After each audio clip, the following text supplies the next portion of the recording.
Je sais que ma vidéo d'aujourd'hui va choquer assez d'hommes, mais il le faut. Parce que quand vous êtes en couple avec les femmes, là, vous voulez qu'elles soient soumises jusqu'à perdre la raison. C'est ça le vrai problème des relations. C'est pourquoi il y a une différence entre un homme autoritaire et un homme autoritariste. Un homme autoritaire, c'est celui qui étend son autorité sans toutefois rabaisser ou humilier ses subordonnés.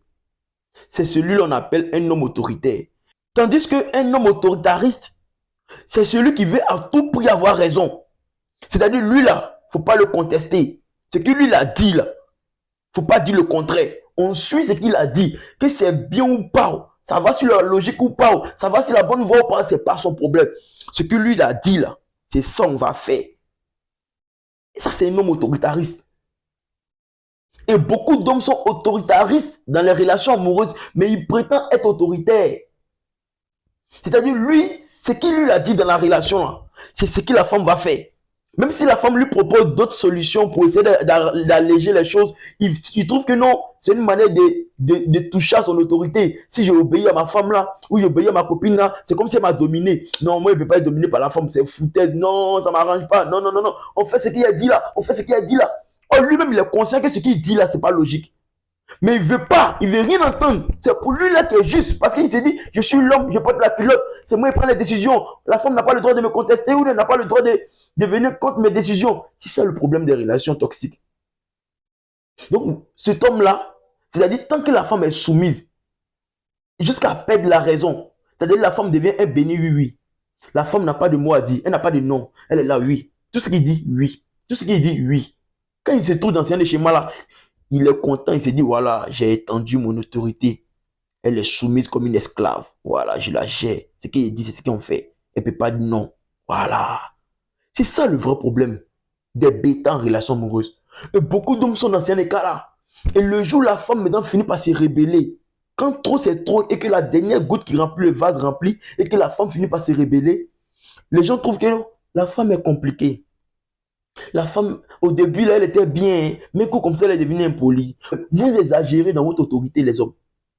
Vous exagérez. Votre autorité finit par devenir amère dans la gorge de la femme. Ça devient comme arrêt. C'est collé là. C'est vrai que la femme reconnaît que c'est toi l'autorité. C'est toi l'homme de la maison. Mais arrivé un moment, pense à la femme aussi. Elle a des émotions, elle a des douleurs, ressent des douleurs. Donc quand tu poses certains actes-là, pense à son ressenti. Ne te dis pas comme c'est moi l'homme, je pose et puis on s'en fout. Non. C'est pas une relation équilibrée au fait. Une bonne relation équilibrée, c'est que la femme reconnaît que tu es son mari, que c'est toi qui es l'homme de la maison. Et toi aussi, tu reconnais que c'est ta femme. Mais elle a droit au respect. Elle a droit à tout ce qui est bon. Voilà.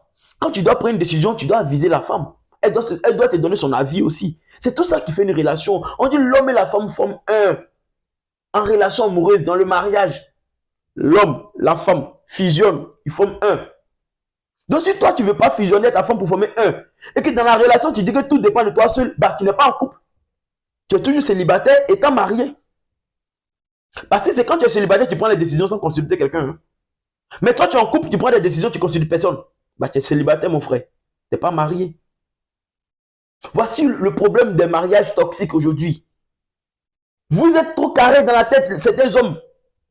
Vous pensez que quand une femme conteste ou même quand une femme te propose d'autres solutions, ça veut dire que non, elle te rabaisse ou elle humilie ton autorité, elle veut prendre le dessus sur toi. Ça n'a rien à voir. Devenez conscient. Quand vous êtes conscient en relation amoureuse, vous allez comprendre beaucoup de choses. C'est l'inconscient qui vous rend salopard. C'est l'inconscient qui vous rend sauvage. C'est l'inconscient qui vous rend bêta. C'est tout. C'est l'inconscient. Devenez conscient. Comprenez pourquoi vous êtes en relation amoureuse. C'est quoi une relation amoureuse pour vous? C'est ça les bonnes questions. Quand je pose ces questions là à certains hommes, ils ont du mal à répondre. Quand je lui dis c'est quoi une bonne relation amoureuse pour toi, frère? Il ne sait pas quoi répondre. Parce qu'il n'a pas été éduqué sur ce côté-là. Beaucoup d'hommes ne savent pas c'est quoi une relation amoureuse. Une bonne relation épanouie, ne savent pas. Chez eux, un homme doit avoir beaucoup d'argent. Là, la femme va le respecter.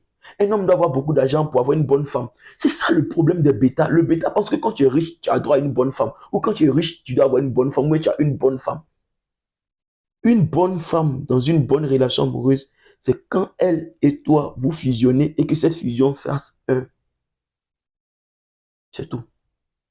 Toi, tu es la femme est toi. Vous vous comprenez. Vous vous alignez.